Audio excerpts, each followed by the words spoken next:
السلام علیکم ناظرین، ڈرامہ سیریل کیسی تیری خود غرضی کی آنے والی ایپیسوڈ میں آپ دیکھیں گے کہ شمشیر کی والدہ کی طبیعت اچانک خراب ہو جاتی ہے اور اسے ایمرجنسی کی صورت میں اسپتال لے جاتے ہیں اور کچھ دیر بعد اس کی طبیعت سنبھل جاتی ہے اور تھوڑی دیر بعد نواب صاحب اس کے پاس آتے ہیں اور کہتے ہیں کہ میں تو خود کو بہت بہادر سمجھتا تھا، لیکن تم نے تو مجھے ڈرا ہی دیا۔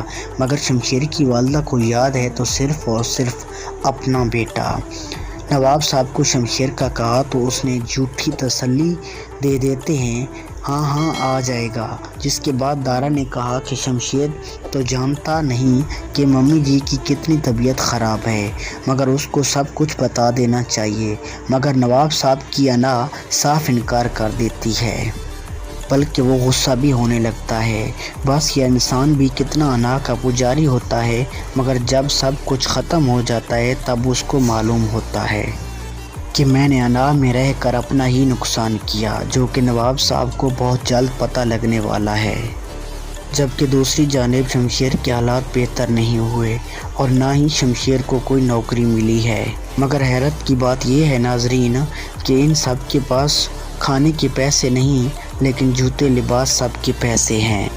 خیر، اب مہک نے بھی فیصلہ کر لیا کہ اب وہ جاب کرے گی اور دل ہی دل میں اس کو شمشیر کا احساس ہونے لگتا ہے۔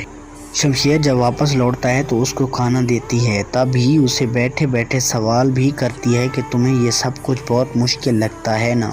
شمشیر اس کو کہتا ہے کہ یہ مشکل تو تمہارے لیے بھی ہے، تو مہک اس کو احساس دلاتی ہے کہ میری زندگی تو آپ سے ملنے کے بعد تکلیف میں پڑی ہے، تب شمشیر کو شرمندگی کا احساس ہوتا ہے۔ خیر، کافی وقت کے بعد شمشیر کی یہی شرمندگی اور قربانی مہک کے دل میں آخرکار جگہ بنانے لگے گی۔ ایک شخص نے محبت کے لیے ہار نہیں مانی، حالانکہ اس شخص کے لیے زندگی گزارنا کتنا مشکل ہے۔ دوسری جانب مہک کی بہن نیلم کی شادی کی تیاریاں زور و شور سے جاری ہیں، مگر پھر بھی اس کا دل احسن کے لیے راضی نہیں ہوتا۔ اس کے اگلے دن مہک اور شمشیر جاب کی تلاش کے لیے نکل پڑتے ہیں۔ مہک کی تو جاب جیسے تیسے کر کے لگ ہی جائے گی، مگر شمشیر کے لیے مشکلات بڑھ جاتی ہیں۔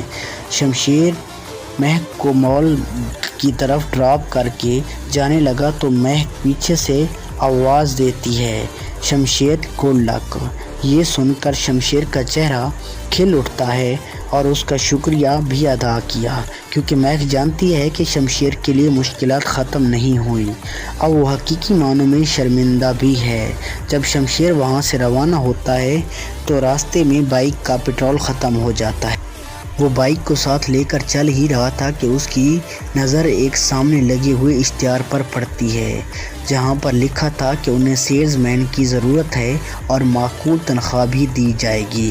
یہ دیکھ کر تو جیسے اس کی نوکری کی تلاش ختم ہو گئی، مگر دوسری جانب شمشیر کی والدہ کی طبیعت پھر بگڑنے لگتی ہے۔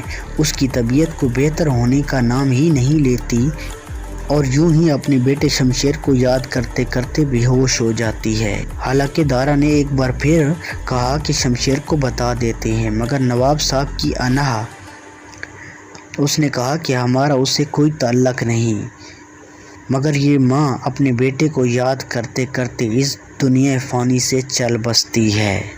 ناظرین، نواب صاحب کو اب اس بات کا اندازہ ہوگا کہ اس کو اس کی انا کی کتنی بڑی قیمت ادا کرنی پڑی ہے۔ اب تک کے لیے اتنا ہی۔ مزید نیوز اور انٹرٹینمنٹ کے لیے ہمارے چینل کو سبسکرائب کریں۔